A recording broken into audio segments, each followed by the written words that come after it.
তোমার আমি আজকে কবিরাজের কাছে নিয়েই যাব। ঠিক আছে নিয়ে যাবে, ভালো কথা, কিন্তু কেন নিয়ে যাবে সেটা কও। তোমার আমি 12 বছর ধরে বিয়ে করছি, এখন পর্যন্ত একটা বাচ্চা কাচ্চার মুখ দেখাইতে পারলা না, কেন নিয়ে যাবো তুমি এটা বুঝো না? না ও তার মানে এই কথা, আমার বাচ্চা হয় না দেখে আমার কবিরাজের কাছে নিয়ে যাওয়া ভালো কথা। আমিও যাইতে রাজি আছি, কিন্তু তোমার কবিরাজে কি করে সেটাও আমার দেখার আছে। যদি সমাধান দিতে না পারে তাইলে কিন্তু সত্য একটা রাখবা যে কোনো দিনও বাচ্চা কাচ্চা নিয়ে আমার সাথে লড়াই ঝগড়া করতে পারবা না। ঠিক আছে কোন মুনা, আগে চলো। দোষ যদি তোমার বাইরে হয় তাহলে কিন্তু খবর আছে। হক মাওলা। আল্লাহ হাতে বাবা। বাবা আসসালামু আলাইকুম। বাবা আপনার কাছে সমস্যায় পড়ে আইছি, একটু যদি আমাদের উপকার করতেন বাবা খুব ভালো হইতো। কি সমস্যা আমি তো বুঝে ফেলেছি, কিন্তু আমি বলবো না। তোর সমস্যা আমি তোর মুখ থেকেই শুনবো। বল বৎস, তুই কোনো চিন্তা করিস না, বল আমাকে। বাবা আমাদের বিয়ে হয়েছে 12 বছর, কিন্তু কোনো সন্তানাদের মুখ দেখি নাই। আমাদের কি সমস্যা এটা যদি একটু ধরে দিতেন বাবা। টার্গেট তুমি একটু দেখো তো। এদিকে আসেন। কলা ভাতা বাবার কাছে যা তো আসছেন, সফলতা পাইবেন, কিন্তু হক মাওলা। কঠিন সমস্যা আছে। সমস্যা বাবা অন্তর মল লয়ে যাইতে হইব।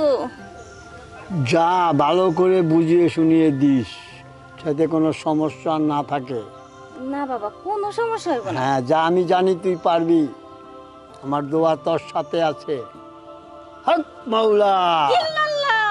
যা নিয়ে যা। আপনার এই সমস্যাগুলো সমাধান করতে হইলে তুই জোরতে বাতাস কর না, আমাকে ঘেমে যাচ্ছি। বাবা করতেছি তো। ঠিক আছে চলেন। তা না হলে আপনার বড় ধরনের ক্ষতি হয়ে যাব। সমস্যাটা কার, উনার না আমার? তবে ভাবি আমার দৃষ্টিতে ওনার সমস্যাটা ধরা পড়ছে। কি কইছিলাম না সমস্যা তোমার মধ্যে? তোমার ইল বাবা আর এই যে শারিকরে কি কইতেছে তোমার সমস্যা, আমার মধ্যে কোনো সমস্যা নাই। সমস্যা যখন আমার মধ্যে নাই হেনে থাকে কেন? চলো। কলাপাতা বাবা তো এখনো তোমার দেয় নাই, আর আমার কি কিছু দেখছে? মাত্র তো হাতটাই দেখছে। কলাপাতা বাবা আগে তোমার দেখুক, তোমার তো সমস্যা থাকতে পারে। বাবা কি ভিতরে যাওয়ার অনুমতি দিচ্ছে?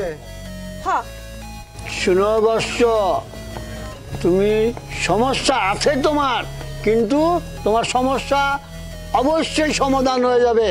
ওকে অন্দরমহলে নিয়ে যাও, যা শিখিয়েছি তাই কামে লাগিও। বাবা জামুনি বাবা ভিতরে যামো? বারবার একটা কথা আমার পছন্দ হয় না। টার্গেট তুমি ওকে নিয়ে যাও। কলা ভাতা বাবা আপনি যে শিক্ষা দিছেন চিকিৎসা কেম না দিয়া পারি। হ্যাঁ নিয়ে যাও। শিষ্যটা কার দেখতে হইব না? কলা ভাতা বাবা যাও নিয়ে যাও। কলা ভাতা বাবা। হক মাওলা।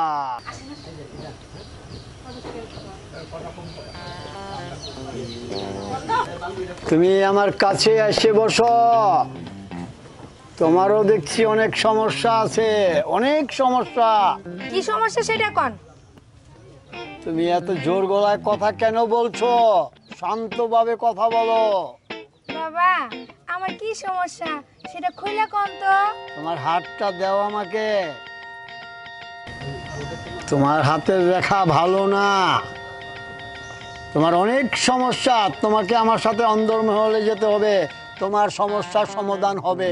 অন্তর্মহলে গেলে কি সমস্যার সমাধান হবে? হ্যাঁ অবশ্যই হবে। হক মাওলা। আমার হাতটা কি ধরে রাখবেন? না কেন ধরে রাখবো, চলো অন্দরমহলে। চলেন।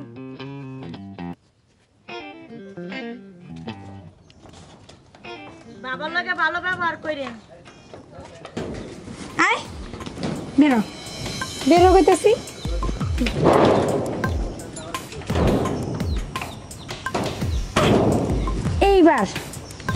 এইবার বাবা তোমার আমি বুঝামু। মায়া মানুষ এই যে অন্তর্মহলে ঢুকায় কি করো শুনি? চিকিৎসা করতে হবে, এই জন্য অন্দরমহলে নিয়েছি। হ্যাঁ এইটাই তোমার চিকিৎসা। তোমারে তো আজকে আমি এটা কি কয় কত কি কয় কও? এই ভূত বাবাজি গিরি কবে থেকে শুরু করছো? কবে থেকে শুরু করছো গো? কবে থেকে শুরু করছো? কবে থেকে শুরু করছো? হ্যাঁ ও মাই গড সবগুলো রে। আর তুমি আমারে কোন জায়গায় নিয়ে আইছো শুনি? কোন জায়গায় নিয়ে আইছো? কি হইছে? চিল্লাপাল্লা কেন? চিল্লাপাল্লা করবো না? অসভ্য বেয়াদব লম্পট টাউট কোথাকার, ফাটবাটপার কোথাকার। আরে পাইলে তো বডি বডি করতাম। তুমি আগে কও তোমার গায়ে কি হাত দিছে? তাই এতক্ষণ ধরে কার লগে রিলার কথা কইতাছি শুনি? ওই বন্ড ফকিরের আজকে আমি 12টা যদি না বাজাইছি আমি কেবার যাবো না বাসায় যাবো আমি দেখতেছি হ্যাঁ আমি বুঝতে পারছি ওই মাইয়া তোমার রুমের মধ্যে নিয়ে গেছে তোমার ডলাডলি করছে হেইটাতে করছে এজন্য তুমি এখন ওরে ধরতে গেছো নিচে তো ঢাকতে গিয়া ওরে তো আজকে বাড়তে আহো তারপর তোমার দেখে নিমু